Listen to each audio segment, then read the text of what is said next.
Hey everyone, it's Lexi. So in today's video, I'm going to be sharing with you kind of like my Halloween read/recommendations. So I feel like Halloween is kind of like a perfect time to kind of read spooky, suspenseful books. So I have 5 books here that I think would be really awesome to read kind of following up to, in the weeks following up to Halloween.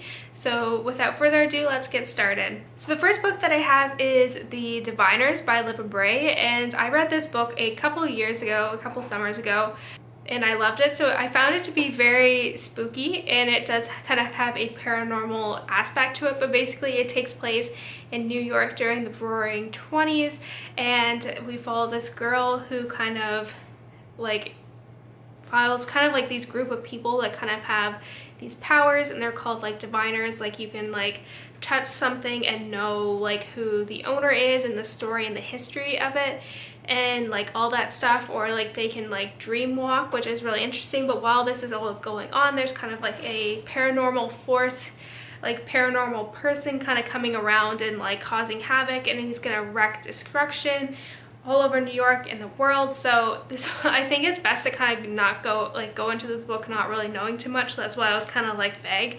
But this book really creeped me out for some reason, just how it's described. Like there's this whistling man, and if you read this you'll know what I'm talking about, but for some reason that really freaked me out. And I think this is the perfect book to read during Halloween, because not only does it have kind of like a historical aspect to it, but it also is, in my opinion, a little bit spooky, and it does have that paranormal kind of side to it as well with like magic. So I think this book is perfect for Halloween. Next I have the Cousins O'Dyer trilogy by Nora Roberts, specifically Dark Witch, which is the first book in this trilogy, and it follows kind of like, it has a very kind of Harry Potter-y feel to it, but it's more adult in a sense. So basically there is this family that like way back in like the 1400s of like witches, and so there was this bad sorcerer who kind of wanted the mother's powers. So in order to kind of save her kids, she sacrifices herself to kind of kill this very bad sorcerer,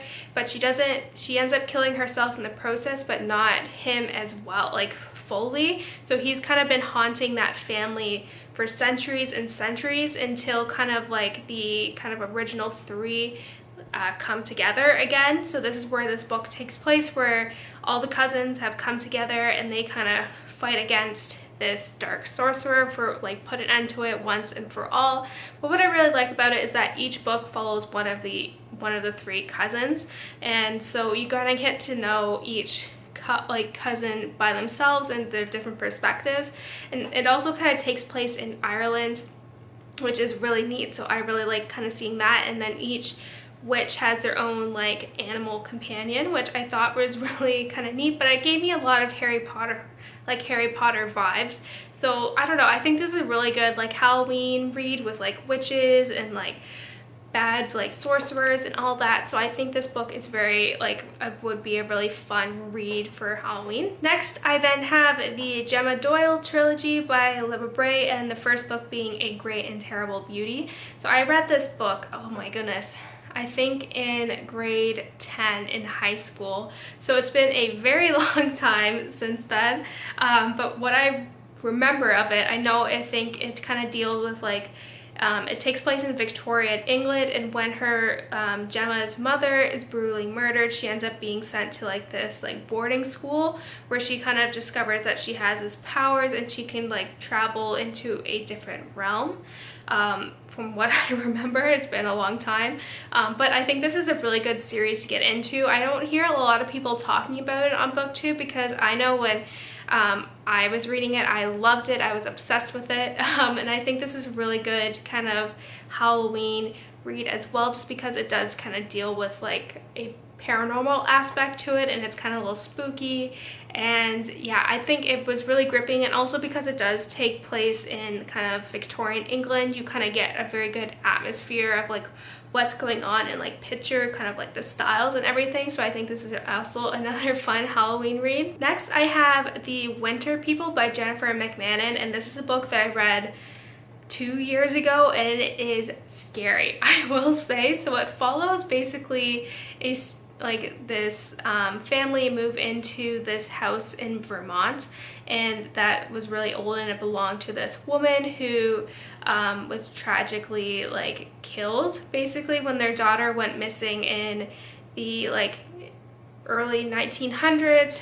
The mother like went crazy, and she has been suspected to be like haunting this house, and no one really knows the circumstances around her like mysterious death. So when like present day, when this girl's mother disappears, she's trying to figure out what happened. There's basically like rumors about like the winter people, who are people that like kind of walk in the forest, that are like people who have died, but they don't really know what's going on. This book is just really creepy, just how it's described. And there is one character who's kind of described, this woman who's having like this like fox face in a sense, just in terms of like her features. She's not like part fox, but she has like fox features, and it's just really, really creepy. It's just, I don't know, just even thinking about it gives me chills. But I think it's a really good kind of like intense like thriller that would be really, really fun to read during Halloween, because it is so creepy. So keep your lights on when you're reading this for sure. And then lastly, just kind of going along with a thriller to keep your blood pumping during Halloween, I have Mean Streak by Sandra Brown. This is a book that I read over the summer. It follows this doctor who is training for a marathon, so she kind of goes spends the weekend in the Smoky Mountains to train, and she ends up waking up in this stranger's cabin in the middle of nowhere with a very bad head injury. Someone hit her in the head, and she doesn't know what's going on. So with the cabin she wakes up in belongs to this man. He won't tell her his name, like nothing. Like he lives very much off the grid, and she doesn't know if he is the one who gave her this head injury or not. And I think this is a very good suspenseful like blood pumping book. It keeps you guessing, like you don't know who who committed this crime, like you don't know who to trust, like what would you do in this situation, I don't know. And you're living out in the boonies in the middle of the Smoky Mountains during like a snowstorm, and the neighbors next door are psychopaths with guns. Like, oh, it is intense, and the chapters are really short, and they always end on like a cliffhanger, so you want to keep reading and reading. So it's a really good book to keep you up on your toes. So that's it, guys. I hope you enjoyed this video. Let me know in the comments below what some of your favorite Halloweens are. And so yeah, don't forget to give this video a thumbs up, and I will see you guys next time. Bye, guys.